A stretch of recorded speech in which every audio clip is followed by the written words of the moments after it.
Karibu mpendwa msikilizaji na mfuatiliaji wa St. Gaspar Media katika kipindi cha maisha ya watakatifu. Ikiwa leo ni tarehe 14 ya mwezi Mei, kanisa linaadhimisha sikukuu ya Mtakatifu Matia Mtume. Matiasi alikuwa mmojawapo wa wafuasi 72 wa Bwana wetu Yesu Kristo. Alifuatana naye katika safari zake huko Uyahudi mara baada ya ubatizo wake mtoni Yordani. Aliyasikiliza mafundisho yake, alikuwa shahidi wa matendo yake na wa ufufuko wa Bwana. Yesu alipokwisha paa mbinguni, Matiasi alirudi Yerusalemu pamoja na mitume na Bikira Maria. Walikaa Yerusalemu wakingoja kushukiwa na Roho Mtakatifu wapate nguvu ya kuhubiri Injili. Walipokuwa wamekusanyika pamoja kabla ya Pentekoste, Mtume Petro alianza kushika shughuli ya usimamizi aliyoaminishwa na Bwana wetu.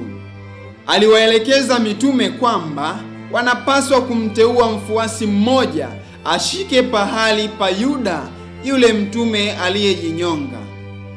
Aliwaeleza, mitume waliowekwa na Bwana wetu ni 12, hivyo haifai hesabu yao ipungue. Ilikuwa lazima iwe timamu ili iendane na hesabu ya mababu wa kale waliokuwa 12. Kadiri ya kitabu cha Matendo ya Mitume sura ya kwanza aya ya 23 hadi ya 26, mitume waliwateua wafuasi 2, Yosefu Barsabas na Matiasi.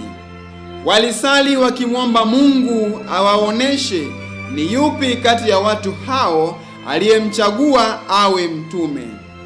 Walisali wakisema, Bwana, unajua mioyo ya watu. Tuoneshe ni yupi kati ya hawa umemchagua kuchukua kazi ya utume wa Yuda aliyekusaliti. Walipiga kura, ikamwangukia Matiasi. Rejea kitabu cha Matendo ya Mitume sura ya kwanza aya ya 15 hadi ya 26. Mitume walipopangiana utume katika mataifa mbalimbali kwa madhumuni ya kuhubiri Injili, Matiasi alipangiwa sehemu ya Uyahudi. Alizunguka miji yote kwa muda wa miaka mingi. Baadaye alifika eneo lililokuwa karibu na bahari ya Caspian, akawabatiza watu wengi. Baadhi ya mapokeo yanasema kuwa Matiasi alisafiri hadi Ethiopia. Alihubiri Injili huko na kufa shahidi. Lakini mapokeo mengine yanasema kuwa alipokuwa anahubiri kule Yerusalemu, Wayahudi walimwonea wivu sana kwa ujasiri wake wa kuhubiri, akiwaonya na kuwathibitishia kwamba Yesu Kristo ndiye Masiha aliyeaguliwa na manabii.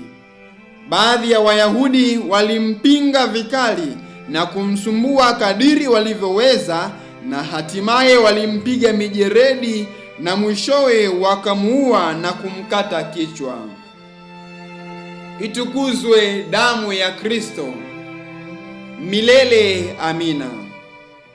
Tafakari fupi inayotokana na maisha ya Mtakatifu Matia Mtume. Kwangu kuishi ni Kristo na kufa ni faida. Ninatamani kufa na kuungana na Kristo, jambo ambalo ni faida kwangu. Rejea waraka wa Mtume Paulo kwa Filemoni sura ya kwanza aya ya 21 hadi aya ya 23. Watakatifu wengine tarehe 14 mwezi wa 5. Mtakatifu Christian, Mtakatifu Matia Mtume, utuombee.